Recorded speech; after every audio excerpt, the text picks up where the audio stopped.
शुक्लाम्बरधरं गणपतिमन्त्रं नित्यं नित्यं जपो जपो।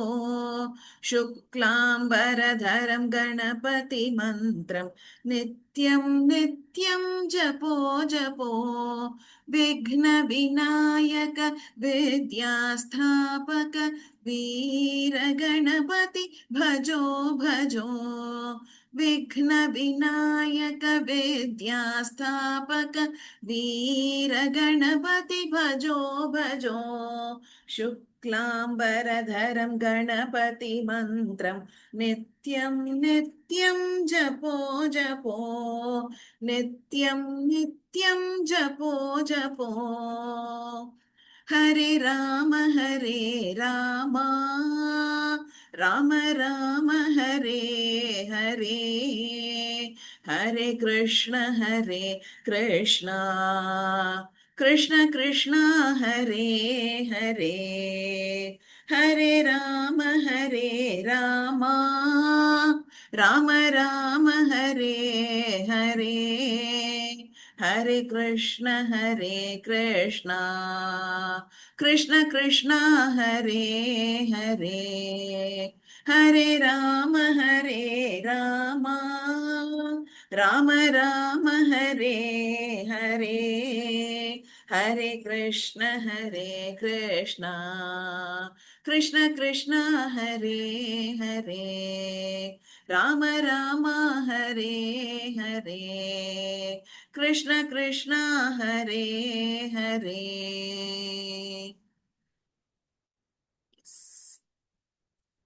எல்லாருக்கும் நமஸ்காரம். மகாபரிவாளோட அனுகிரகத்தினால போன வாரம் நம்ம லலிதா சகஸ்ரநாமத்தோட அர்த்தம் பார்க்கறதுக்கு ஆரம்பிச்சிருப்போம்.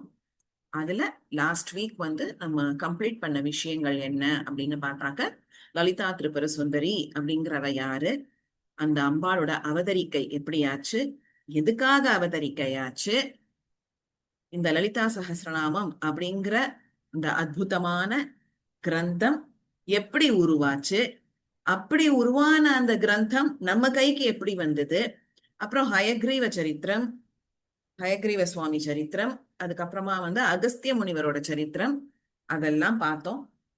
இன்னைக்கு இந்த லலிதா சகஸ்ரநாமத்தோட ஸ்லோகத்தோட அர்த்தங்களை பார்க்க ஆரம்பிக்க போறோம். அதுக்கு முன்னாடி அந்த அர்த்தங்கள்லாம் நமக்கு எப்படி கிடைச்சது அப்படிங்கறத நம்ம தெரிஞ்சுக்கணும் இல்லையா? சோ அந்த அர்த்தங்களை பாஷ்யமா கொடுத்த பாஸ்கரராயர் அப்படிங்கிற மகானோட சரித்திரத்துல இருந்து நம்ம இன்னி கிளாஸ ஆரம்பிக்க போறோம். பாஸ்கரராயர் அப்படிங்கிற ஒரு மகானுடைய ஒரு ஞானத்தினாலதான் லலிதா சகஸ்ரநாமம் அப்படிங்கிற அந்த சகஸ்ரநாமாக்களுக்கு நமக்கு அர்த்தம் கிடைச்சது. எப்படி கிடைச்சது அப்படின்னா, அவர் பாஷ்யம் எழுதினர். அவருடைய சரித்திரம் ரொம்பவே விசேஷமான ஒரு சரித்திரம். அவர் சரித்திரத்தை ஆரம்பிக்கிறதுக்கு முன்னாடி ஒரு குட்டி கதைய சிரவணம் பண்ணிட்டு அதுக்கப்புறமா நம்ம பாஸ்கரராயரோட சரித்திரத்துக்கு போகலாம். அந்த குட்டி கதை என்ன அப்படின்னு கேட்டாக்க, சனாதன தர்மத்தை நிலைநாட்டி அது க்ஷீணிச்சு போயிருந்த ஒரு காலத்துல ஷண்மதம் அப்படிங்கிற ஒரு மதத்தை ஸ்தாபிச்சு சனாதன தர்மத்தில இருந்து விட்டு வெளியேறினவா எத்தனையோ பேரை மறுபடியும் சனாதன தர்மத்துக்கு கொண்டு வந்து அத்வைத சம்பிரதாயத்துக்கே ஒரு ஒரு ஸ்ட்ராங்கான ஃபவுண்டேஷன், அத உதாரணம் பண்ணி ஒரு நல்ல ஃபவுண்டேஷன் கொடுத்த நம்ம ஆதி ஆச்சாரியலான ஆதிசங்கரோட சரித்திரத்துல லலிதா சகஸ்ரநாம சம்பந்தப்பட்ட அந்த குட்டி கதை என்ன அப்படிங்கறத இப்ப பார்க்க போறோம். ஆதிசங்கரர் இல்லைன்னா இன்னைக்கு நாம இப்படி உட்காந்துட்டு லலிதா சகஸ்ரநாமத்தோட அர்த்தத்தை கேட்டுட்டு இருப்போமா அப்படின்னு கேட்டா அது சந்தேகம்தான். ஏன்னா எந்த ஒரு அவதாரத்தோட காரணமும் பார்த்தேன்னாக்க, எப்பெல்லாம் அதர்மம் தலைவிரிச்சு ஆடின்னு இருக்கோ, எப்பெல்லாம் நல்லவாள்லாம் கஷ்டப்பட்டு இருக்காளோ அப்போ பகவானுடைய அவதாரம் நடக்கும் அப்படிங்கிறது நம்ம எல்லாருக்குமே தெரிஞ்ச ஒரு விஷயம். அப்ப ஆதிசங்கரோட அவதாரம் எதுக்காக எப்போ ஆச்சு அப்படின்னு கேட்டாக்க, சனாதன தர்மம் க்ஷீணிச்சு போயிட்டு இருக்கிற ஒரு நிலைமை இருந்தது. எல்லாரும் சனாதன தர்மத்தை விட்டு வெளியேறி போயிட்டு இருந்தா, வெளியேறினது மட்டும் இல்லாம அந்த சனாதன தர்மத்துக்கு எதிர்ப்பு காட்டும்படியா இதுல தப்பு, இதுல கூடாது அப்படின்னு சொல்ற விஷயங்களை செஞ்சுன்னு வர ஆரம்பிச்சா. இதுல என்னெல்லாம் சொல்லப்பட்டிருக்கோ அது தப்பு அப்படின்ட்டு விஷயங்களை பரப்பின்னு வந்தான். அப்போ பகவான் பார்த்தார், சனாதன தர்மத்தோட பேஸ் அப்படின்னு பார்த்தேன்னாக்க வேதம். அந்த வேதத்துலதான் சனாதன தர்மமே இப்ப நிலைநிறுத்தி நின்னுட்டு இருக்கு. அந்த வேதத்துக்கு ஒரு ஒரு சங்கடமான ஒரு சுச்சுவேஷன் அப்படிங்கிறச்சு அதை பாதுகாக்கணும் இல்லையா? அது ஒரு காரணம் மட்டும் இல்ல, சனாதன தர்மத்தை நம்பி இருந்த வாழ்க்கை எத்தனையோ சங்கடங்கள் வந்தது, சனாதன தர்மத்துக்கே சங்கடங்கள் வந்தது. அப்படி இருக்கிறச்சே பகவான் யோசிச்சார், சும்மா சும்மா நாமளே அவதாரம் பண்ணிட்டு இருக்கிறதுக்கு பதிலா நம்ம சொல்ல வேண்டிய விஷயங்களையும் பண்ண வேண்டிய விஷயங்களையும் ஒரு மகான் மூலமா பண்ண வச்சாக்க மக்களிடையே அது இன்னும் நல்லபடியா போய் சேரும் அப்படிங்கிற ஒரு முடிவுக்கு ஆதிசங்கரரா சாக்ஷாத் அந்த பரமசிவனே அவதாரம் பண்ணார் அப்படிங்கிறது ஆதிசங்கரோட சரித்திரத்தில இருந்து நம்ம தெரிஞ்சுக்கலாம். ஏற்கனவே சொன்ன மாதிரி ஆதிசங்கரர் இல்லைன்னா இன்னைக்கு நம்ம இப்படி உட்காந்துன்னு பேசிட்டு இருப்போமாங்கிறது ஒரு கொஸ்டின் மார்க். ஏன்னா வேதமே தப்பு அப்படின்னு சொல்லின்ற அந்த வாழ்க்கை வேதம் சத்தியம் அப்படிங்கிற உண்மையை நிலைநாட்டினார். அகம் பிரம்மாஸ்மி அப்படிங்கிற ஒரு அத்வைத்த சித்தாந்தத்தை உருவாக்கி அந்த சித்தாந்தத்தை நிலைநாட்டி பாமர ஜனங்களுக்கு பக்திய பாலூட்டுற மாதிரி சின்ன சின்ன ஸ்லோகங்கள்லாம் இயற்றி அவ்வளோ அழகா பக்திய காண்பிச்சு, பக்தியையும் பக்தி மார்க்கத்தையும் காண்பிச்சு கொடுத்த அப்பேற்பட்ட அந்த மகானோட சரித்திரத்துல ஒரு சுவாரஸ்யமான சம்பவம் இந்த லலிதா சகஸ்ரநாம சம்பந்தப்பட்ட ஒரு விஷயம் நடந்திருக்கு. அது என்ன அப்படின்னு கேட்டாக்க, வேதவியாச மகரிஷியோட ஒரு உத்தரவின்படி ஆதிசங்கர பகவத் பாதாள் எத்தனையோ கிரந்தங்களை இயற்றினர், ஸ்லோகங்களை இயற்றினர். அவரோட குருவுக்கும் அதுதான் ஆசை. கிரந்தங்கள் மூலமா ஸ்லோகங்கள் மூலமா இந்த ஆதிசங்கரர் மூலமா மக்களிடையே பக்தி பரவணும் அப்படிங்கிறதுதான் அவளோட ஆசை. அதுக்கு தகுந்த மாதிரி எத்தனையோ விஷயங்களை ஆதிசங்கர பகவத் பாதாள் இயற்றி வந்தார். என்னெல்லாம் இயற்றினார் அப்படின்னு பார்த்தாக்க, பிரம்மசூத்திரத்துக்கு பாஷ்யம் எழுதினர், பகவத்கீதைக்கு பாஷ்யம் எழுதினர், குட்டி குட்டி ஸ்லோகங்கள் எழுதினர், பெரிய பெரிய ஸ்லோகங்களும் ஏற்றி வந்தார், எல்லா தெய்வங்கள் மேலேயும் ஸ்தோத்திரங்களை பாடினார். இப்போ இந்த பாஷ்யங்களை ஏற்றினார் அப்படிங்கறச்சே அவர் மனசுல ஒரு ஒரு ஆசை வந்தது, லலிதா சகஸ்ரநாமத்துக்கு பாஷ்யம் எழுதணும் அப்படிங்கிற ஒரு ஆசை. ஆப்வியஸ்லி, ஏன்னா அம்பாளுடைய ஒரு தீவிரமான உபாசகர் அப்படின்னா அது ஆதிசங்கரர்னு சொல்லலாம். அப்படி அம்பாளை உபாசனை பண்ணிட்டு வந்ததுனாலதான் அவருக்கு பிரத்யட்சமா அம்பாளோட தரிசனமும் கிடைச்சு சௌந்தரிய லஹரி அப்படிங்கிற ஒரு ஒரு அழகான அற்புதமான கிரந்தத்தை இயற்றியிருக்கார்.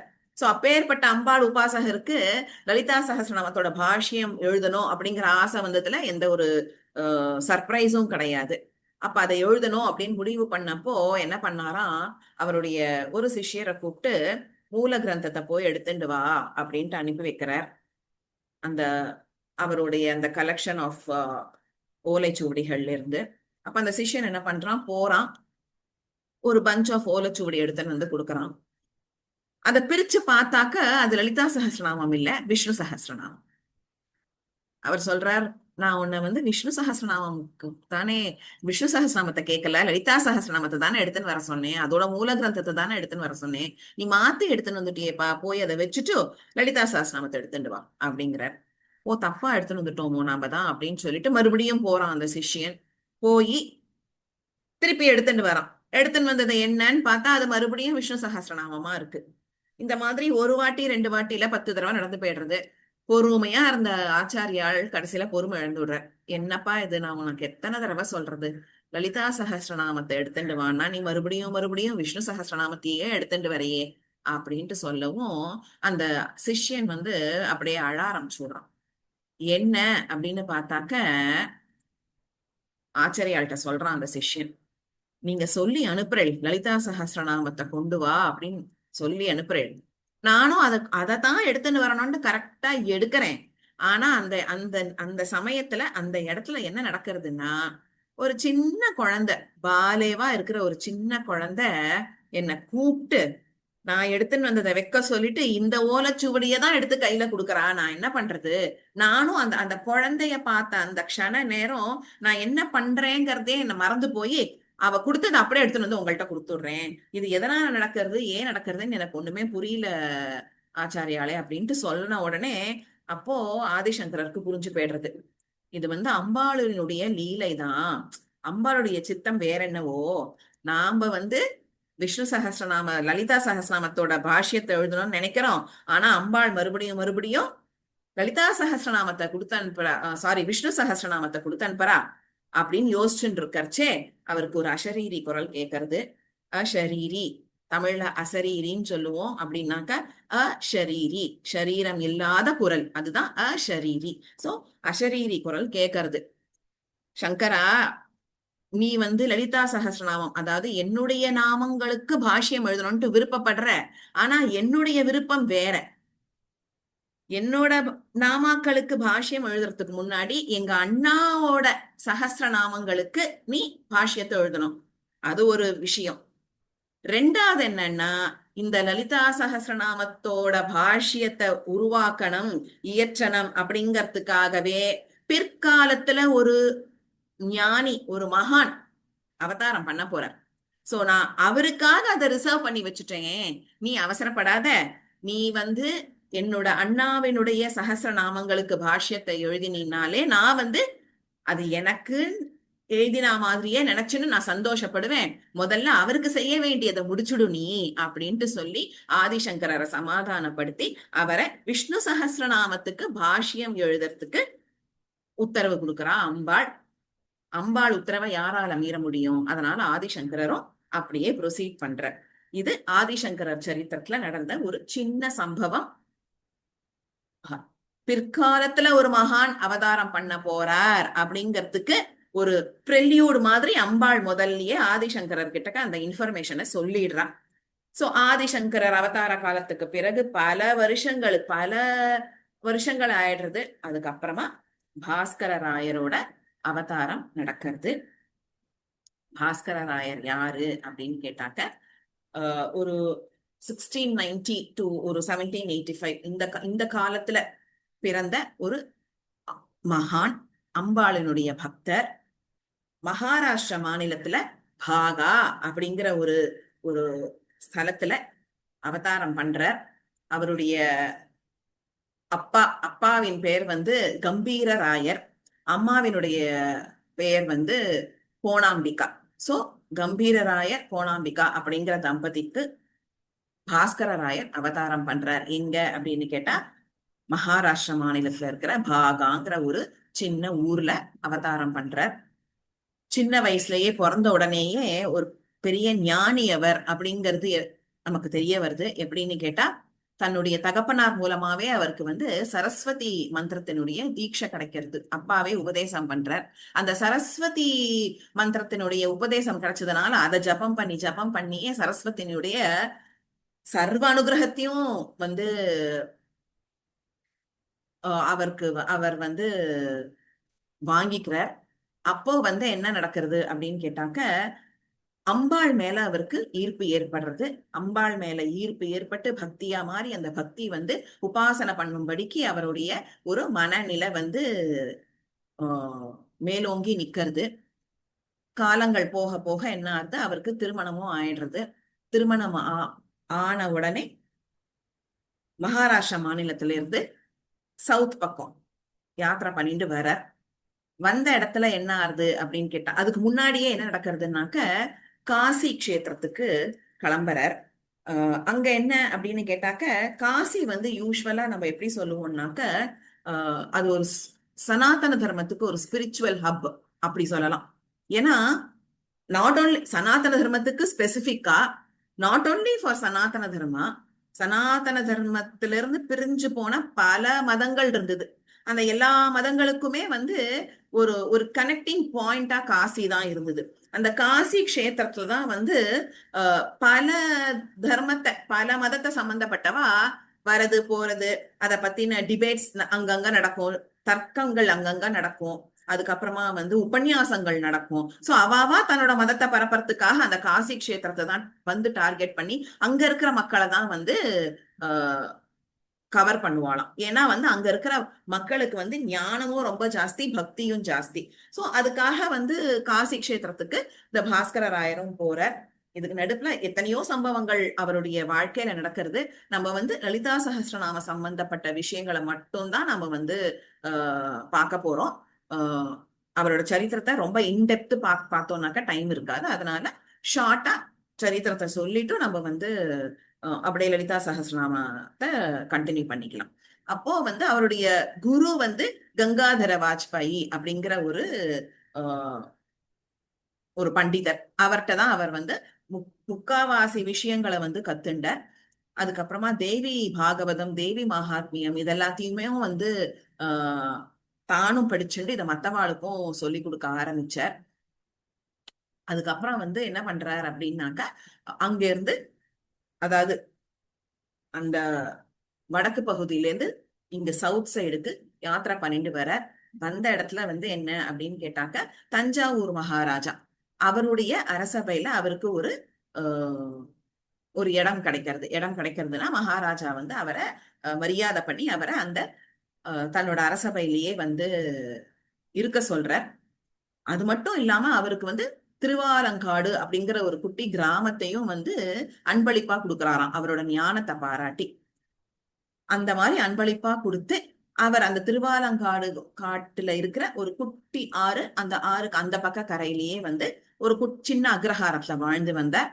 அவர் அங்க வாழ்ந்து வந்ததுனால அந்த அக்ரஹாரத்தினுடைய பேரு பாஸ்கர ராஜபுரம் அப்படின்ட்டே பேரு இன்னி முட்டுக்கும் இருக்கு. அடியேனுக்கு அந்த அந்த பாஸ்கர ராஜபுரத்துக்கு போய் அங்க ஒரு தடவை மகாபெரிவாளோட ஜெயந்தி மகோத்சவத்தை அடியேனுடைய குடும்பத்தார் பண்ணியிருக்கா.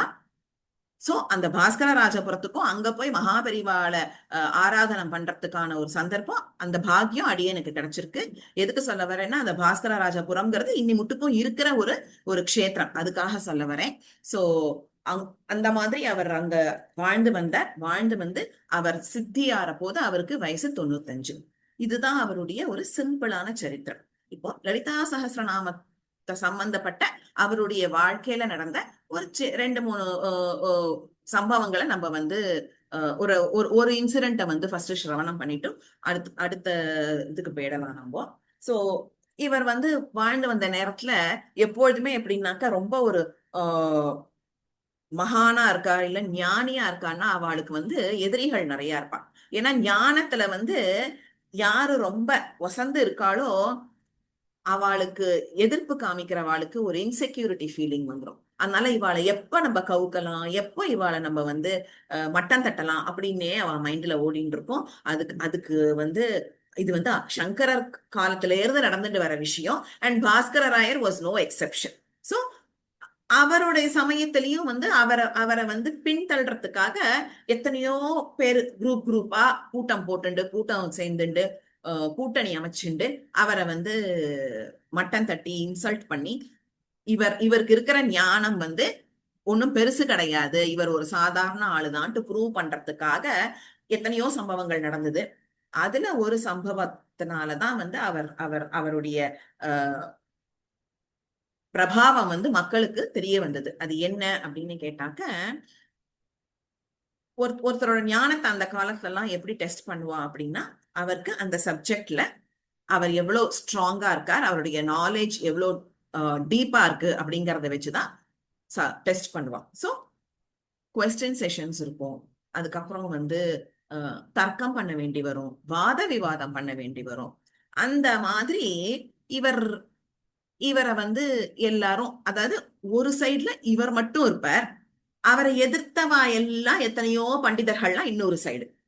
அப்போ அந்த மாதிரி ஒரு வாத விவாத செஷன், ஒரு குவெஸ்டினர் செஷன் போது என்ன ஆகுதுன்னாக்க, அவ வந்து இவர்கிட்ட கேள்வி கேட்டுட்டே வரா. எந்த கேள்வி கேட்டாலும் டான் டான் டான் டான்னு பதில் சொல்லிட்டே வரார். அங்க இருக்கிறவாளுக்கெல்லாம் ஆச்சரியமா போயிடுறது. ஏன் ஆச்சரியம் அப்படின்னா, இப்போ ஒரு 50 பேர் இல்ல ஒரு 20-30 பேர் அவரை வந்து எதிர்த்து நின்னுட்டு கேள்வி கேட்கறான்னு வச்சுக்கோங்களேன். அப்போ அவ கேட்ட கேள்வி ஒரு 20 கேள்வி கேட்கறான்னா 20 கேள்வியும் அங்க இருக்கிற அத்தனை பேருக்கும் அதுக்கு உண்டான பதில் தெரிஞ்சிருக்காது. 20 கேள்விகளுக்கு பதிலும் ஒருத்தருக்கு ஒண்ணு தெரிஞ்சிருக்கும், இன்னொருத்தருக்கு இன்னொன்னு தெரிஞ்சிருக்கும். சோ அவளுடைய நாலேஜ் வந்து கலெக்டிவா தான் இருந்ததே தவிர அது இண்டிவிஜுவல் நாலேஜ் கிடையாது. வேற அவ கலெக்டிவா டிஸ்கஸ் பண்ணி கேட்ட கேள்விகள் அத்தனைக்கும் பாஸ்கர ராயர் வந்து அப்படியே ஸ்பான்டேனியஸா பதில் சொல்ல ஆரம்பிச்சதும், ஒரு மனுஷனுக்கே எப்படி இவ்வளவு ஞானம் இருக்கும், கேட்ட கேள்வி அத்தனைக்கும் துளி கூட யோசிக்காம பதில் சொல்றாரே அப்படிங்கிற ஒரு ஆச்சரியம் இருந்ததே தவிர நம்பிக்கை வரல. நம்பிக்கை வராதனால அவரை மதிக்கணும், அவர் ஒரு ஞானி அப்படின்னு ஒத்துக்கிறதுலயும் அவளுக்கு மனசு வரல. ஏன்னா இவாளுக்குலாம் அகங்காரம் ஜாஸ்தி, ஒரு இன்செக்யூரிட்டி ஃபீலிங். இவர் பெரிய ஆளுன்னு நம்ம ப்ரூவ் பண்ணிட்டு அப்புறம் நம்மளோட மவுசு குறைஞ்சு போயிடும் அப்படிங்கறதுனால இப்படி பண்ணிட்டே இருந்தா. ஆனா அந்த கூட்டத்திலேயே ஒருத்தர் இருந்தார். அந்த ஒரு மகான் வந்து குங்குமானந்தர் அப்படிங்கிற ஒரு பண்டிதர்.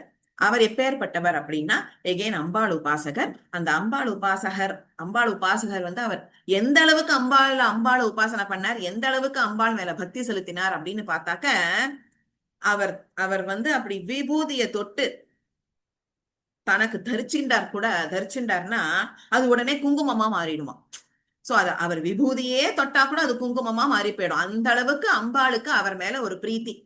அப்பேற்பட்ட மகானவர். அம்பாளுடைய அனுகிரகம் அப்படியே சாட்சா்காரமா அவர்கிட்ட இருந்தது. சோ அம்பாளோட பிரீத்திக்கு பாத்திரமா இருந்திருக்கார் அப்படின்னா, மத்தவா இருந்த அளவுக்கு அவருக்கு அகங்காரம் எல்லாம் கிடையாது. இவரை ஜஸ்ட் டெஸ்ட் பண்ணி பார்க்கணும் அப்படிங்கிற ஒரு எண்ணம் தான் இருந்ததே தவிர பாஸ்கர ராயரை மட்டம் தட்டணுங்கிற எண்ணம் அவருக்கு என்னைக்குமே இருந்தது கிடையாது. மேலும் பாஸ்கர ராயர் இந்த மாதிரி கேள்விகளுக்கெல்லாம் பதில் சொல்ல சொல்ல சொல்ல பாஸ்கர ராயரோட மகிமை என்னங்கிறது குங்குமானந்தருக்கு புரிஞ்சு போயிடுது. அப்படி புரிஞ்ச உடனேயே என்ன பண்றார் அப்படின்னாக்க, அங்க இருக்கிற மத்த பண்டிதர்கள் கிட்ட எல்லாம் சொல்ற, நீங்க இந்த மாதிரி அவரை வந்து சந்தேகப்பட்டு ஒரு கெட்ட எண்ணத்தோட அவரை மட்டம் தட்டணுங்கிற எண்ணத்தோட கேள்வி கேட்டுட்டே வர்றது ரொம்ப தப்பு. நீங்க கேட்ட கேள்விக்கு அவர் எதுக்குமே யோசிக்கவே இல்லை, யோசிக்காம பதில் சொல்றார். அதுல இருந்தே நம்ம எல்லாம் புரிஞ்சுக்கணும், அவருக்கு வந்த பதில் வந்து அவருடைய அந்த ஒரு ஞானத்தினால மட்டும் இல்ல, அம்பாளோட அனுகிரகமும் சேர்ந்து அவர்கிட்ட இருக்கிறதுனாலதான் அவரால இப்படி பதில் சொல்ல முடியறது. அப்போ அம்பாளோட அனுகிரகம் இருக்கிறவாள நம்ம வந்து மதிக்கணுமே தவிர மட்டம் தட்டக்கூடாது அப்படின்ட்டு சொன்னதும், அங்க இருக்கிற ஒரு பண்டிதருக்கு வந்து அம்பாளோட ஒரு ஒரு கியூரியாசிட்டி வருது. அம்பாளோட அனுகிரகம்னா அது எப்படி நாங்க நம்புறது, நான் எப்படி நம்ப முடியும், அப்படி எல்லா கேள்விக்கும் பதில் சொல்றான்னா அப்ப அம்பாள் தான் சொல்றாளா அப்படிங்கிற சந்தேகம் வருது அப்படின்னதும், அப்போ குங்குமானந்தர் அவருக்கு அந்த பண்டிதருக்கு பதில் சொல்றார்.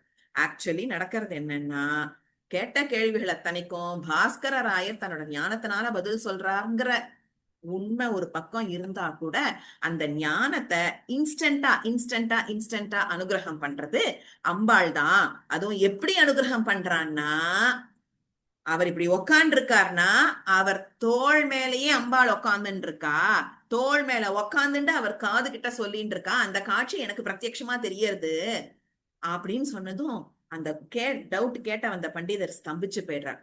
ஆஹா, அப்பேற்பட்ட மகானா இவர். அப்போ எனக்கு ஒரு ஆசை, நான் தப்பு பண்ணிட்டேன், பாஸ்கர் ராயரை இந்த மாதிரி நம்ம வந்து சந்தேகப்பட்டிருக்க கூடாது, அவரோட ஞானத்தை இந்த மாதிரி நம்ம ஒரு துர் எண்ணத்தோட டெஸ்ட் பண்ணிருக்க கூடாது, நான் மனசு வருந்தி திருந்திட்டேன், எனக்கு ஆனா அந்த அம்பாளோட தர்சனம் கிடைக்கணுமே, அதுக்கு நீங்க ஏதாவது ஏற்பாடு பண்ணக்கூடாதா அப்படின்னதும், குங்குமானந்தர் வந்து இந்த பண்டிதருக்காக பாஸ்கர ராயர் கிட்ட போய் ரிக்வெஸ்ட் பண்ற, அவர் மனம் திருந்திட்டார், எனக்கு நன்னா தெரியும் அம்பாள் தான் உங்களுக்கு உங்க தோல் மேலேயே உட்காந்துட்டு அனுகிரகம் பண்றாருங்கிற விஷயம் எனக்கு நன்னா தெரியும், இருந்தாலும் அத இவர் நம்பணும் இல்லையா, உங்களுக்கு அம்பாளோட அனுகிரகம் வந்து பிரத்யட்சமா இருக்குங்கிறத அவர் நம்பணும், அதனால அம்பாள் தரிசனம் காமிக்கிறதுக்கு நீங்க மனசு வந்து அவருக்கு வந்து ஹெல்ப் பண்ணணும் அப்படின்னு சொன்னதும், பாஸ்கர் ராயர் வந்து ஓ அதனால என்ன பண்ணிடலாமே, அவர் ஆசைப்படுறதுல ஒன்றும் தப்பு இல்லையே அப்படின்னு சொல்லிட்டு அம்பாளுக்கு அபிஷேகம் பண்ண அந்த ஜலத்தை எடுத்துட்டு இந்த கேட்க வந்த அந்த ரிக்வெஸ்ட் பண்ண பண்டிதர் மேல அப்படி தெளிச்சதும், அந்த ஜலமானது அவர் கண்ணில் பட்டு அவர் கண்ணை இப்படி தொடச்சுட்டு கண்ணை திறந்து பார்த்தாக்க, எதிர்க்க பாஸ்கர் ராயர் உட்காந்துருக்கார், தோள் மேல அம்பாள் உட்காந்துட்டு இருக்கா, அப்படியே சர்வாலங்கார பூஷணியா அவ்வளவு அழகா உட்காந்துட்டு சிரிச்சுன்னு உட்காந்துட்டு இருக்கா. இவருக்கு அப்படியே சப்த நாடையும் அடங்கி போயிடுறது, தப்பு பண்ணிட்டோமே அப்படின்னு சொல்லி மத்தவா எல்லார்கிட்டையும் போய் சொல்றார், நீங்கள்லாம் தப்பே பண்ணாதீங்கோ, அவரை டெஸ்ட் பண்றதுக்கோ அவரை கேள்வி கேட்கறதுக்கோ நமக்கு எந்த அருகதையும் கிடையாது. இந்த இந்த விஷயத்தை இந்த விளையாட்டை இத்தோட நிறுத்திப்போம், இல்லைன்னா நம்ம பாவத்தை சேர்த்துட்டு இருக்கோம்.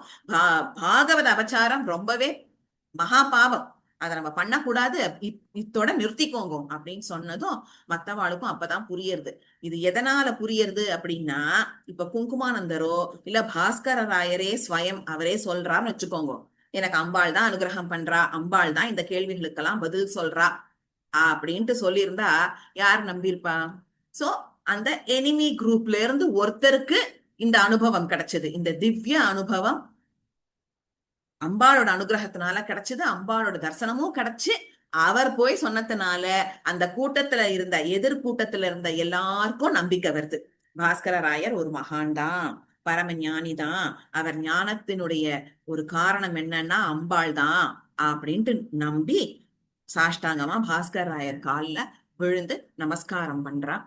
அப்போ அந்த கூட்டத்துல இருக்கிற அத்தனை பேரும் சொல்றான், நாங்க தப்பு பண்ணிட்டோம், எங்களை மன்னிச்சுடுங்க. ஆனா இப்போ ஒரு சின்ன வேண்டுகோள் இருக்கு, மனசுல ஒரு ஆசை.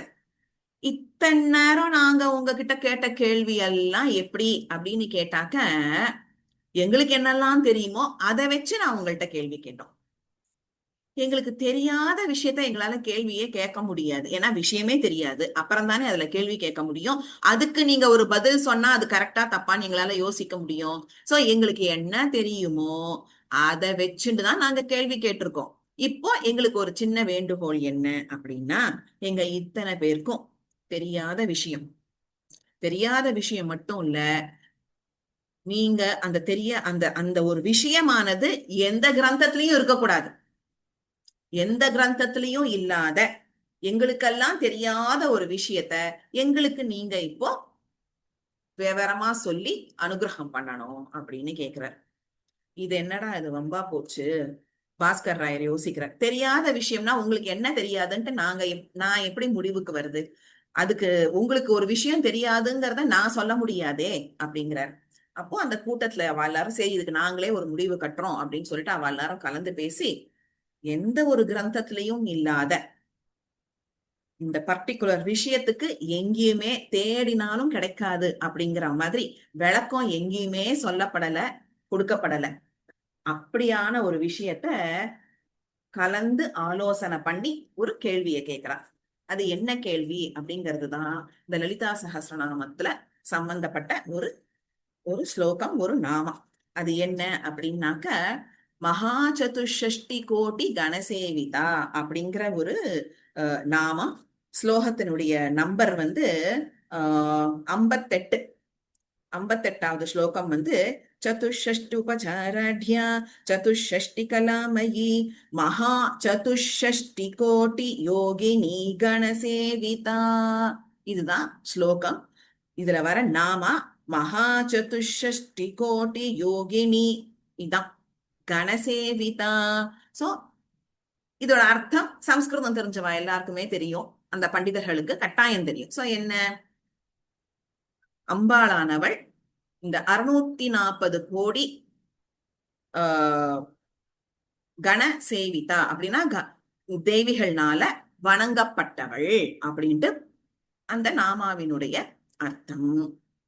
இப்போ இந்த பண்டிதர்கள்லாம் கலந்து ஆலோசிச்சு உருவாக்கின ஒரு கேள்வி என்ன அப்படின்னு கேட்டாக்க, இந்த 640 கோடி யோகினிகள் இருக்கா இல்லையா, இவாளால அம்பாள் சேவிக்கப்பட்டவள் அப்படிங்கறச்சே அந்த 640 கோடி யோகினிகளுடைய நாமாக்கள் என்ன அப்படிங்கிறது தான் அவளுடைய குவெஸ்டின். சோ 640 கோடி அப்படின்னாலே அந்த கோடிக்கு எத்தனை பூஜ்யம்னு நம்ம யோசிக்கணும். கிளாஸ்ல ஒரு ஒரு ஒரு சத்சங்கத்துல ஒரு 20 பேர் இருக்கா, 30 பேர் இருக்கான்னா அவளுடைய பேரெல்லாம் ஞாபகம் வச்சுக்கிறதே நமக்கு கஷ்டம். ஆனா இப்ப இங்க வந்த கேள்வி என்ன அப்படின்னு கேட்டா, 640 கோடி யோகினிகளுடைய நாமாக்கள் என்ன அப்படிங்கிறது தான். இந்த கேள்விக்கான பதிலா எங்கேயுமே எந்த கிரந்தத்திலயுமே விளக்கம் கொடுக்கப்படல. இப்பேற்பட்ட ஒரு கேள்விய கேட்ட உடனே பாஸ்கர் ராயர் ஒரு நிமிஷம் கண்ணை மூடிக்கிறார், அம்பாளை பிரார்த்தனை பண்றார். ஏற்கனவே பார்த்த மாதிரி அம்பாள் எங்க இருக்கா, பாஸ்கர் ராயரோட தோள் மேல அப்படி ஜம்முன்னு உட்கார்ந்துட்டு இருக்கா. அழகா அமர்ந்துட்டு இருக்கா. அமர்ந்துட்டு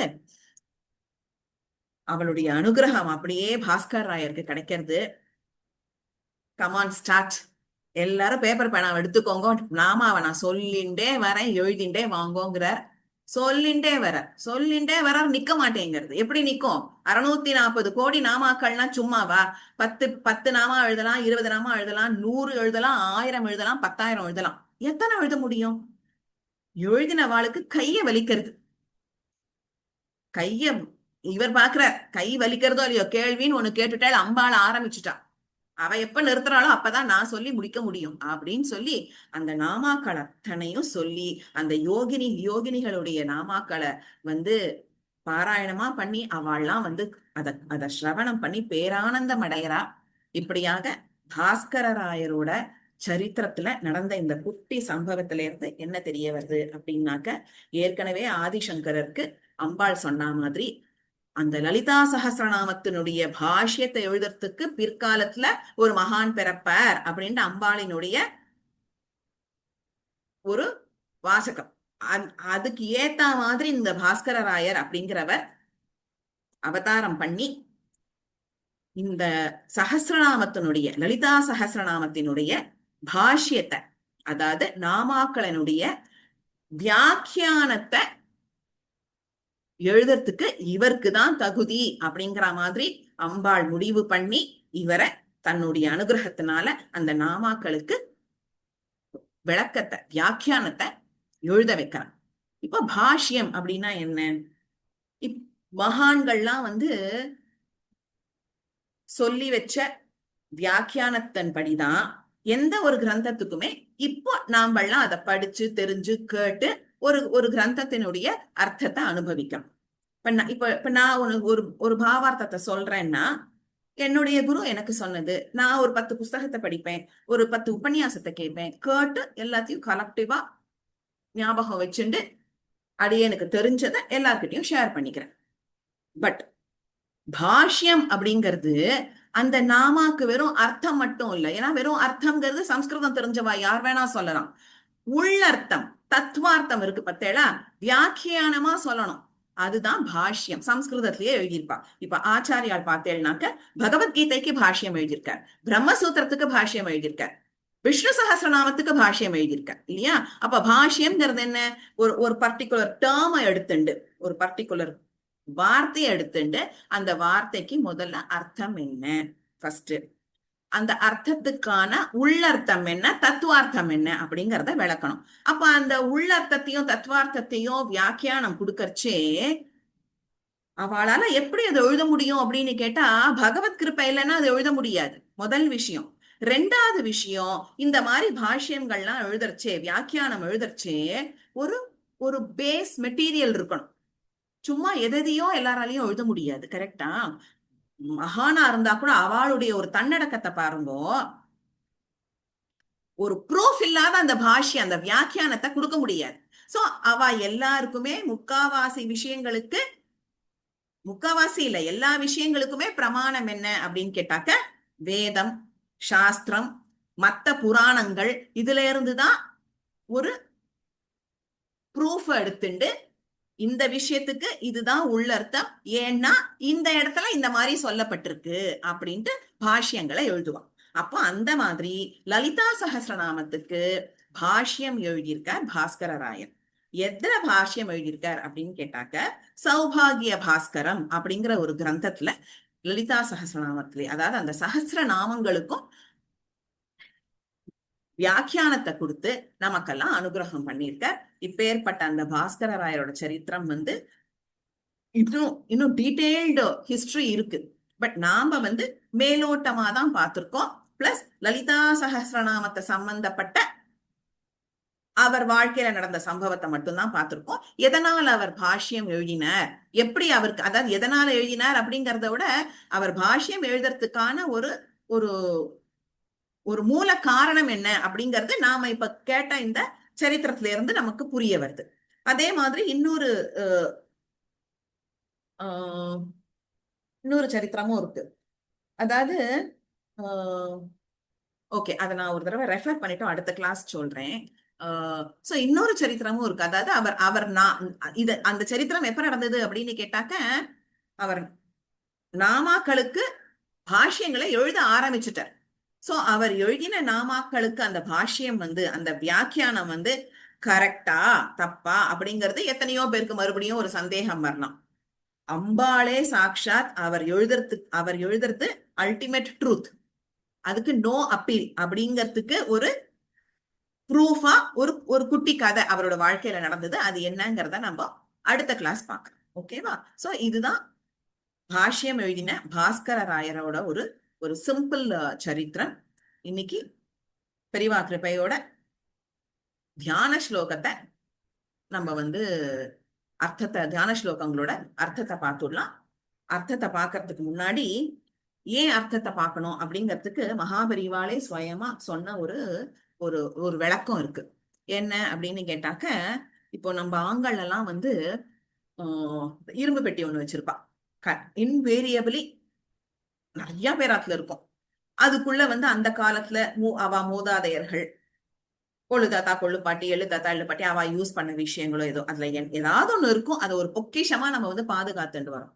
அப்ப பெரியவா என்ன சொல்றா அப்படின்னா, இந்த கிரந்தங்களுக்கெல்லாம் அர்த்தம் வந்து அந்த இரும்பு பெட்டிக்குள்ள இருக்கிற பொக்கிஷம் மாதிரியாம்.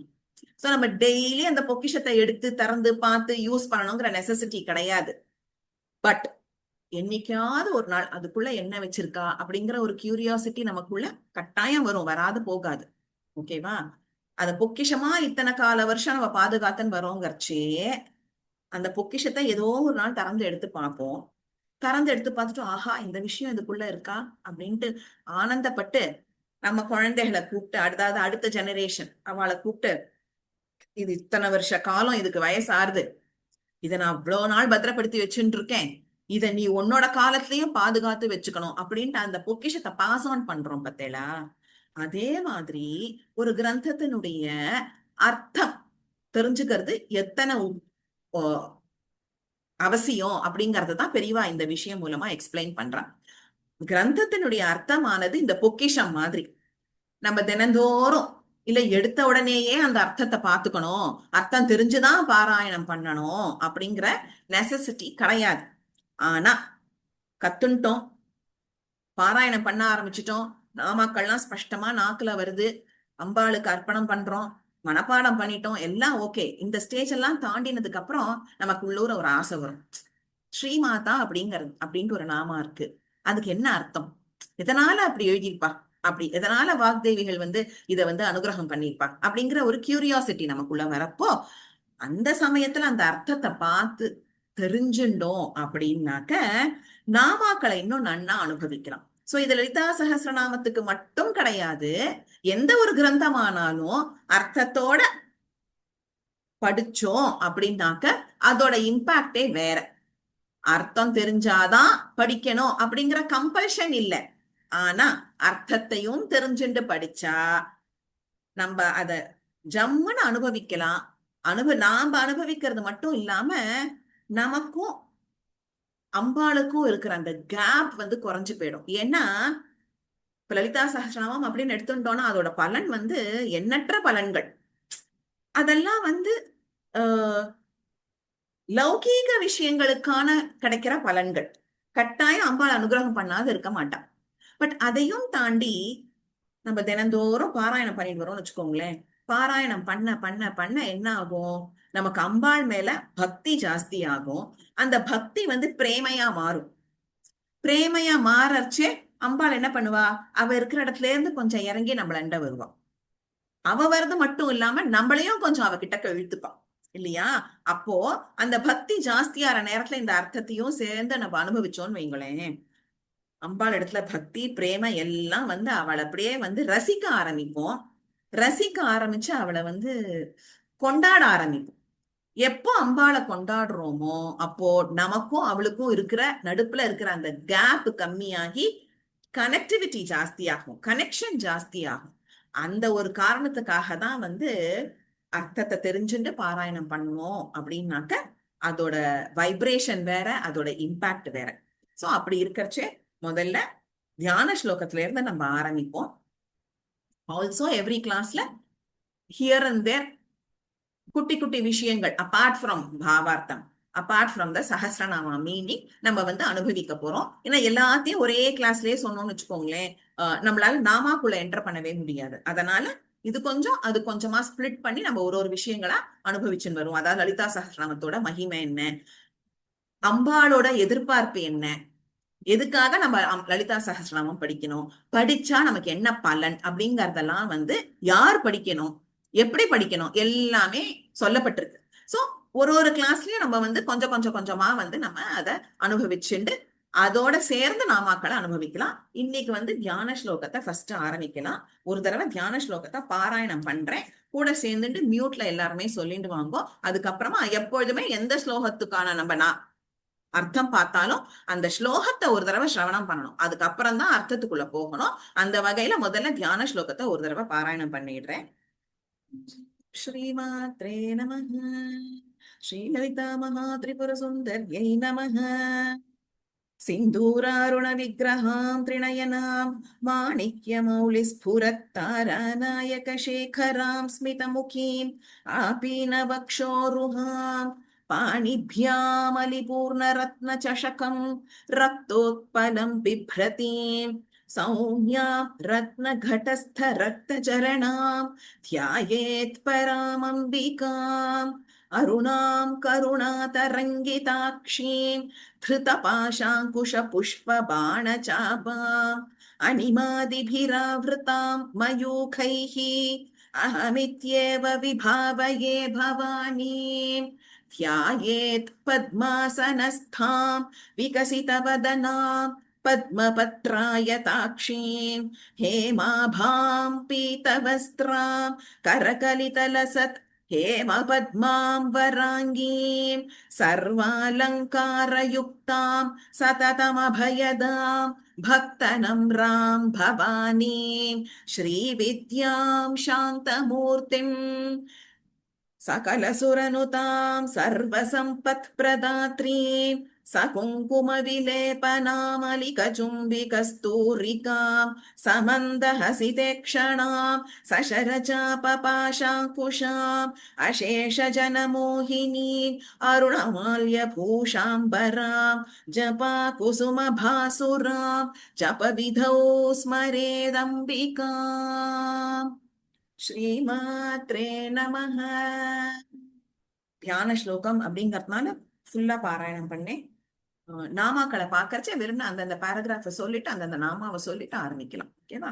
சோ முதல் பேராகிராஃப்ல சிந்தூராருண விக்கிரகா திரிநயனா மாணிக்ய மௌலி ஸ்புரத், இதான் ஃபர்ஸ்ட் லைன். அதுல சிந்தூர அருண விக்கிரகா, சிந்தூர அருண அப்படிங்கிறது வந்து it refers to the color. So அவளுடைய அந்த ஸ்வரூபமானது எப்படி இருக்கு அப்படின்னு கேட்டாக்க சிந்தூர வர்ணத்துல இருக்கான். அந்த சிந்தூர பிளஸ் அருண அப்படிங்கறச்சே, அருண அப்படிங்கிறது ஒரு ஆரஞ்சிஷ் ரெட். ஆரஞ்சிஷ் ரெட் எப்படி இருக்கும் அப்படின்னு கேட்டாக்க அருணோதயம் கேள்விப்பட்டிருப்போம் இல்லையா? அருணோதயம்ங்கிறது என்ன? சூரியோதயத்துக்கு முன்னாடி உதயமானதுதான் அருணோதயம். ஏன்னா முதல்ல வந்து சூரிய பகவான் தெரிய மாட்டார். ஆக்சுவலி பார்த்தேன்னாக்க சூரிய பகவான் ரதத்துல உட்காந்து இருப்பார் இல்லையா? அந்த ரதத்துல உட்காந்து இருக்கச்சே முதல்ல வெளியில வச்சே அந்த ரதமும் அந்த குதிரைகளும் தான் முதல்ல தெரியும். அப்போ அந்த மாதிரி அதுதான் முதல்ல உதயமாச்சே. அப்ப இருக்கிற கலர் தான் வந்து அருண அப்படிங்கிற கலர். அது எந்த கலர்? அது வந்து சம்வாட் ரெட்டிஷ் ஆரஞ்சு கலர். அது எப்படி இருக்கா? சிந்தூர வர்ணத்துல இருக்கான். ஓகே, அப்பேற்பட்ட வர்ணத்துல இருக்கிற அவளுடைய ஸ்வரூபம். அடுத்தது த்ரிநயனாம், முக்கண்கள் உடையவள். அடுத்தது மாணிக்ய மௌலி ஸ்புரத்து, அவளுடைய கிரீடமானது ஸ்புரத்து அப்படின்னா ஜொலிக்கிறது. கிரீடமானது எதனால ஜொலிச்சுன்னு இருக்கு? எதனால ஜொலிச்சுன்னு இருக்கு அப்படின்னு கேட்டா அந்த கிரீடமானது ரத்னங்கள் பொருந்திய கிரீடமா இருக்கு. ரத்னங்கள்லாம் பொருந்தி இருக்கு அப்படின்னாக்க அது அந்த ஒரு ரத்னம் இருந்தாலே அப்படியே ஜொலிக்கும். பல ரத்னங்கள் பொருந்தின கிரீடத்தை அவ தரிச்சுட்டு இருக்கா. அதனால அது அப்படியே ஸ்புரத்து ஜொலிச்சுட்டு இருக்கு. தாராநாயக சேகராம், அந்த தன்னோட மகுடத்துல எகேன் என்ன இருக்கு அப்படி என்ன வச்சுட்டு இருக்கா அப்படின்னாக்க தாராநாயக சேகராம், அதாவது நிலவினுடைய தலைவனை தலையில பொருத்தின்னு இருக்கா. அதாவது நிலவை வந்து தலையில பொருத்தி, சேகர அப்படின்னாக்க தலைவன் அர்த்தம். சோ அந்த நட்சத்திரங்களுக்கு தலைவன் வந்து நிலவு, அந்த தாரா அப்படின்னா நட்சத்திரங்கள், நாயக்கன்னா தலைவன். சோ நட்சத்திரங்களுடைய தலைவனை தலையில பொருத்தின்னு இருக்கா, விச் மீன்ஸ் நிலவ தலையில பொருத்தின்னு இருக்கான் அந்த மகுடத்துல. நெக்ஸ்ட் ஸ்மித முகின், ஸ்மித அப்படின்னு முக அப்படின்னா முகம், ஓகேவா. ஸ்மித அப்படின்னா மந்தஹாச புன்னகை, ஸ்மித முகின் அப்படின்னா மந்தஹாச புன்னகையோட இருக்கா அப்படிங்கிற. இந்த ஸ்மித அப்படிங்கிற வார்த்தை எப்பேற்பட்டது அப்படின்னாக்க, அது சிவபெருமானா இருந்தாலும் சரி, அம்பாளா இருந்தாலும் சரி, இல்ல மகாவிஷ்ணுவா இருந்தாலும் சரி, எந்த தெய்வமா இருந்தாலும் அந்த தெய்வத்தை மந்தஹாச புன்னகையோட நம்ம மனசுல தியானம் பண்ணோம்னாக்க அந்த மந்தஹாச புன்னகை நமக்கு எல்லாம் அனுகிரகம் பண்ணுமா அப்படின்ட்டு நிறைய மகான்களோட வியாக்கியானம். அப்போ அந்த மந்தஹாச புன்னகைக்கு அப்பேற்பட்ட ஒரு மகிமை இருக்கு. அந்த மகிமை இருக்கிறதுனாலதான் அந்த மந்தஹாச புன்னகையோட மந்தஸ்மிதத்தை இங்க மென்ஷன் பண்ணியிருக்கா. சோ ஸ்மிதமுகி, ஒரு ஒரு புன் சிரிப்போடு இருக்கிற அவளுடைய முகம். ஆபீன பக்ஷ உருஹாம், ஆபீன பக்ஷோருஹாம் அப்படிங்கறச்சே அவளுடைய வக்ஷஸ்தனங்கள், ஸ்தனங்கள் எப்படி இருக்கான் அப்படின்னாக்க ஃபுல்லி க்ரோன் பிரெஸ்ட்ஸ். ஓகே, ஸ்தனங்கள் வந்து முழுமையடைந்த ஸ்தனங்களா இருக்கு. அம்பாளுடைய எந்த ஸ்லோகத்தை பார்த்தாலும் அவளுடைய ஸ்தனங்களுக்கு ஒரு மகத்துவம், அந்த மகத்துவத்தை வர்ணிச்சிருப்பா அந்த கர்த்தா. யார் அந்த கிரந்தத்தினுடைய கர்த்தாவோ அவ அதுல வந்து வர்ணிச்சிருப்பா. சௌந்தர லஹரியில ஆச்சாரியாலும் ரொம்ப அழகா வர்ணிச்சிருப்பார். Not only in Soundara Lahari, அம்பாளுடைய ஸ்லோகம் எது பார்த்தாலுமே அவருடைய ஸ்தனங்களுடைய மென்ஷன் இருக்கும். அப்ப நமக்கு தோணும் எதுக்கு ஸ்தனங்களை பத்தி சொல்லணும் அப்படின்ட்டு தோன்றச்சே, அம்பாள் யாரு? ஜெகன் மாதா, இந்த பிரபஞ்சத்துக்கே அன்னை அவள் தான். அப்போ பிரபஞ்சத்துல இருக்கிற அத்தனை ஜீவராசிகளையும் அவதான் வந்து பரிபாலனம் பண்ணிட்டு இருக்கா. இப்ப நம்மளுடைய அம்மா நம்மளை எப்படி வளர்த்தா? தாய்ப்பால் ஊட்டி தானே வளர்த்தா. அப்போ அம்மாவினுடைய அந்த தாய்ப்பாலும் சரி, தாய்ப்பாலை சுரக்கிற அந்த ஸ்தனமும் வந்து சனத்துக்கு நம்ம அவ்வளவு மரியாதை கொடுக்கணும் இல்லையா. ஒரு ஒரு குழந்தையோட ஒரு அம்மாக்கே இவ்வளவு மரியாதை கொடுக்கணும் அப்படிங்கறச்சு ஜெகன் மாதாக்கு நம்ம அப்ப எப்பேற்பட்ட மரியாதையை கொடுக்கணும். ஜெகன் மாதாவினுடைய ஸ்தனங்களுக்கு எப்படி மரியாதை கொடுக்கணும்? ஏன்னா அந்த ஸ்தனத்திலிருந்து வர பால், அந்த பால் சுரக்கிறது என்ன பால்? சாதாரண நம்ம குடிக்கிற பால் இல்ல, ஞானப்பால் சுரந்துட்டு வருது இல்லையா. அந்த ஞானப்பால் மூலமாதான் நம்மள எல்லாரையும் பரிபாலனம் பண்ணிட்டு வரா. அதனால அம்பாளுடைய ஸ்தனங்களுக்கு எப்பொழுதுமே மகத்துவம் ஜாஸ்தி. அந்த ஸ்தனங்கள் இப்ப இங்க என்ன சொல்ற, ஆபீன பக்ஷோருஹா, ரொம்ப அப்படியே ஃபுல்லி க்ரோன், ஃபுல்லி டெவலப்ட் அப்படின்னா பரிபூர்ணமா இருக்கு அவருடைய ஸ்தனங்கள். அதுக்கப்புறம் பாணிபியாம், கைகள்ல, பாணிபியாம் அப்படின்ட்டு இங்க சொல்றச்சே வந்து இரண்டு கைகள், ஓகேவா, புளூரல்ல கொடுத்திருக்கு. அப்போ பாணிபியாம் அப்படிங்கறச்சே வந்து அவளுடைய கைகள். அந்த கைகள்ல வந்து என்ன, அலிபூர்ண ரத்ன சஷகம், ரத்தோத்பலம் பிப்ரதீன். அவ என்ன கையில வச்சுட்டு இருக்கா, என்ன புடிச்சுட்டு இருக்கா கைகள்ல அப்படின்னு கேட்டாக்க, ஒரு சிகப்பு தாமரை, ரத்த உத்பலம், சிகப்பு தாமரைய கையில ஏந்தின்னு இருக்கா. அதுக்கப்புறமா வந்து சௌமியாம் ரத்ன கடஸ்த ரத்த சரணாம். சௌமியாம் அப்படிங்கறச்சு ஒரு காமான, ஒரு அமைதியான, ரத்த ரத்ன கடஸ்த ரத்த சரணாம் அப்படிங்கறச்சே வந்து, கட அப்படின்னா ஒரு பானை. ஓகே, அந்த பானை எந்த கலர்ல இருக்கு? ரத்த ரெட் கலர்ல இருக்கு. ஓகே, அந்த சிவந்த நிறமுள்ள அந்த பானை வந்து ரத்னங்கள் பொருந்தி இருக்கு. அந்த அந்த அந்த பானைனா பானை கிடையாது, ஆக்சுவலி கட அப்படிங்கறச்சே ஒரு ஒரு ஒரு சொம்புன்னு வச்சுக்கோங்களேன். அந்த ஒரு பூர்ண கும்பம் சொல்றோம்ல, அந்த மாதிரி அது அவளுடைய திருவடிகள்ல இருக்கு. அதுக்கப்புறம் கையில வந்து என்ன ஏந்தின்னு இருக்கா, ரத்தோத்பலம் அப்படி ஏந்தின்னு இருக்கா இல்லையா, சிகப்பு தாமரை ஏந்தின்னு இருக்கா. ஆல்சோ அலிபூர்ண ரத்ன சஷகம் அப்படிங்கறச்சே, அந்த சிகப்பு தாமரை வந்து எப்படி இருக்கு அப்படின்னு கேட்டாக்க, தேன் நிரம்பின அந்த சிகப்பு தாமரை. ஓகே, அதை ஏந்தின்னு இருக்கா. அப்பேற்பட்ட அம்பாளை அந்த திருவடிகள்ல அந்த பூர்ண கும்பம் ரத்னங்கள் பொருந்திய அந்த பூர்ண கும்பம் இருக்கு. அப்பேற்பட்ட அம்பாளை நானு தியானம் பண்றேன். தியாயேத். அந்த அவ அப்பேற்பட்ட அந்த அம்பாள் யாரு அப்படின்னு கேட்டா பராம் அம்பிகாம். பராம் அப்படிங்கறச்சே பரபிரம்மம் அப்படின்னாலே சுப்ரீம் அர்த்தம். ஓகே, பராம் அப்படிங்கறச்சே இங்க த அல்டிமேட் சுப்ரீம். சோ அப்பேற்பட்ட அம்பிகைய நான் தியானம் பண்றேன். அதாவது தியானம் பண்றேன் அப்படிங்கறதோட தியாயேத்து அப்படின்னா அத ஒரு ஒரு ஸ்டேட்மெண்டா கொடுக்கிறாள். Let let one meditate. ஒரு பக்தனானவன் அந்த அம்பாளை தியானம் பண்ணட்டும். அந்த அந்த அம்பாள் எப்பேற்பட்டவள் அப்படின்னு கேட்டா மேல கொடுக்கப்பட்ட அந்த விவரங்கள் என்னென்ன? சிந்தூராருண விக்கிரகா திரிநயனா மாணிக்ய மௌலி ஸ்புரத் தாராநாயக சேகராம் ஸ்மிதமுகி ஆபீன வக்ஷோருஹா பாணிபியாம் அலிபூர்ண ரத்ன சஷகம் ரக்தோத்பலம் பிப்ரதி சௌமியாம் ரத்ன கடஸ்த ரக்த சரணா தியாயேது பராம் அம்பிகாம். சோ இப்பேற்பட்ட அம்பாளை, அந்த அம்பாளை எப்படி இருக்கா? சிந்தூர வர்ணத்துல இருக்கா, மந்தஹாச புன்னகை ஏந்தின்னு இருக்கா, ரத்னங்கள் பொருந்திய மகுடத்தை தரிச்சுட்டு இருக்கா. அந்த மகுடத்துல பிறை சந்திரனை தரிச்சுட்டு இருக்கா. கைகள்ல தேன் அமிர்தம் நிரம்பிய தாமரைய, சிகப்பு கலர் தாமரைய வச்சுட்டு இருக்கா. அதுக்கப்புறம் அவளுடைய திருவடிகள்ல பூர்ண கும்பம், அதாவது ரத்னங்கள் பொருந்தின சிகப்பு நிற பூர்ண கும்பம் இருக்கு. அப்பேற்பட்ட அந்த அம்பாளை நம்ம தியானிப்போமாக, அந்த அம்பிகைய நம்ம தியானிப்போமாக அப்படிங்கிறது முதல் பேராகிராஃப். அடுத்த பேராகிராஃப் எல்லாம் நம்ம அடுத்த கிளாஸ்ல ஸ்ரவணம் பண்ணலாம். ஓகே, சோ இதோட நம்ம கிளாஸ முடிச்சுக்கலாம்.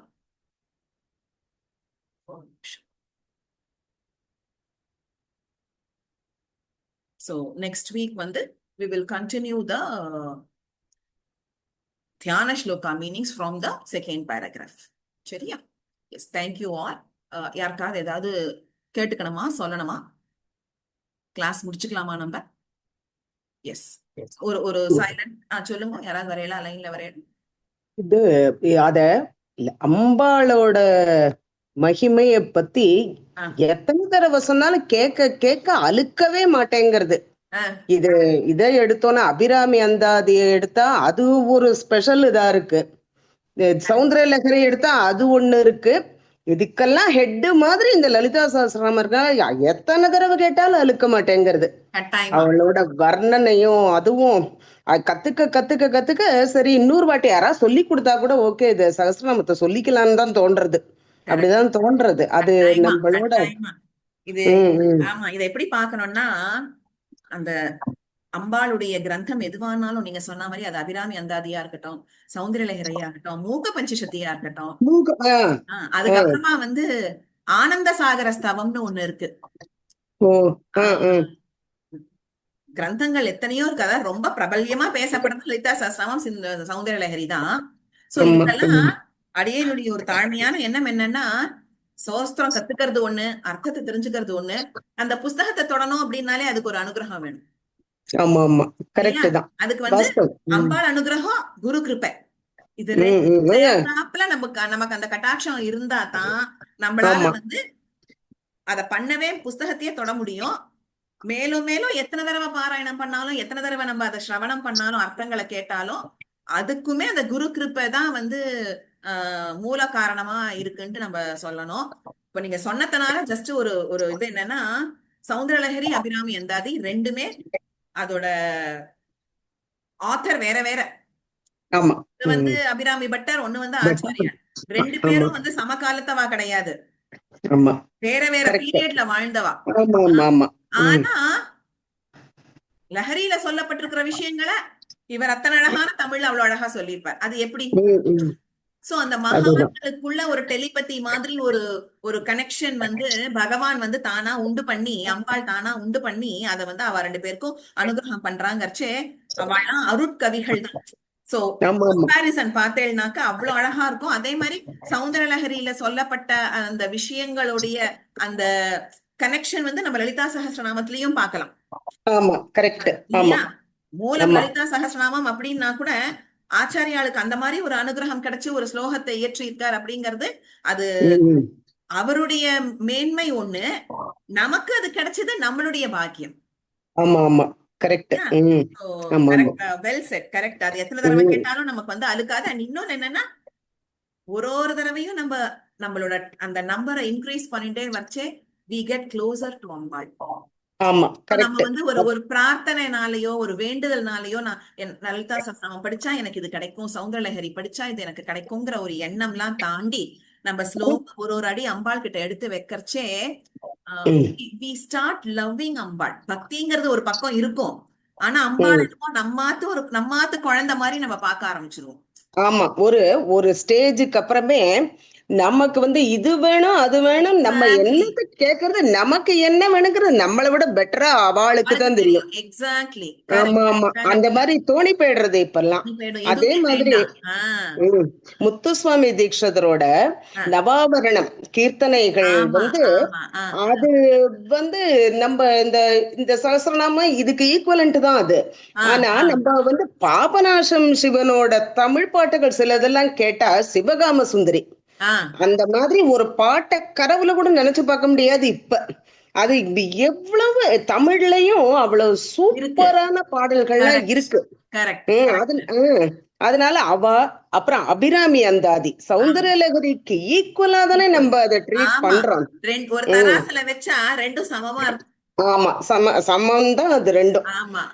அந்த இதெல்லாம் நம்ம தமிழ்ல பாட்டுக்களா அது வந்து என்னெல்லாமோ பேச, அதை பத்தி நம்ம கவலை கிடையாது.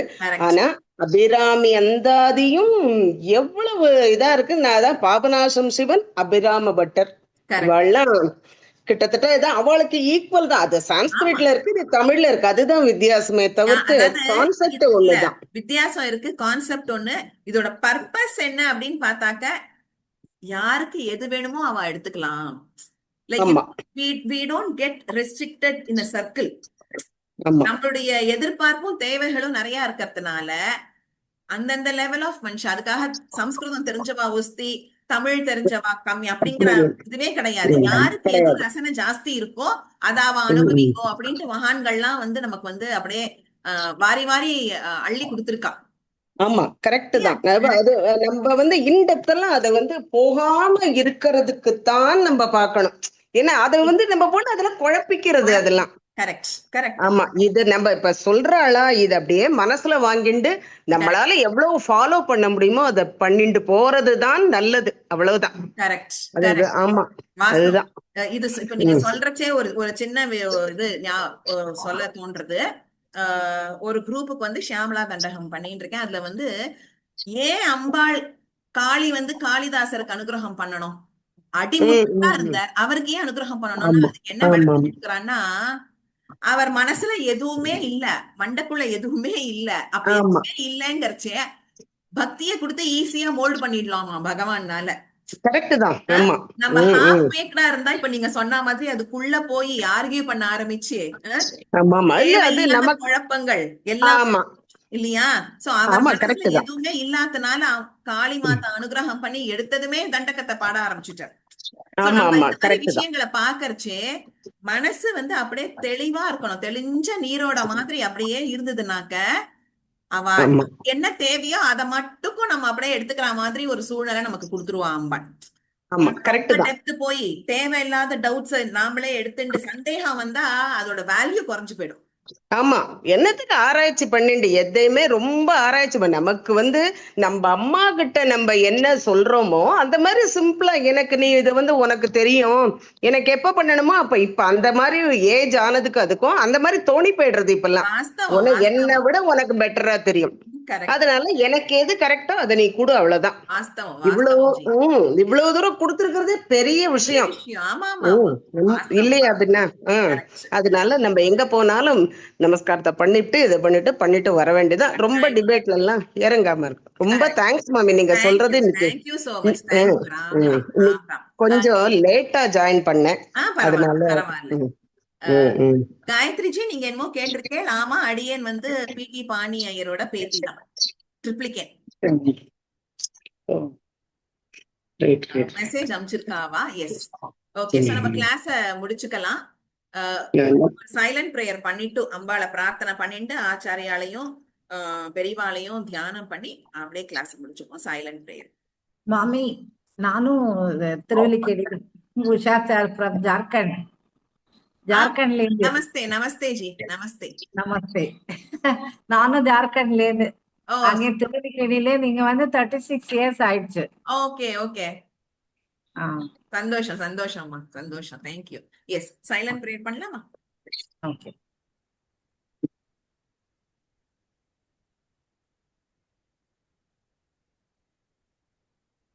Relax. Slowly open your eyes. Ram Ram. மகாபெரிவாளே சரணம். ராம் ராம் பெரியவா சரணம். வந்துரும். ராம் ராம் மாமி. ராம் ராம் மாமி. ராம் ராம் ராம் ராம் ராம் ராம் ராம் மாமி. Ram Ram G. Ram Ram. Thank you. Thank you. Thank you. Thank you. Thank you.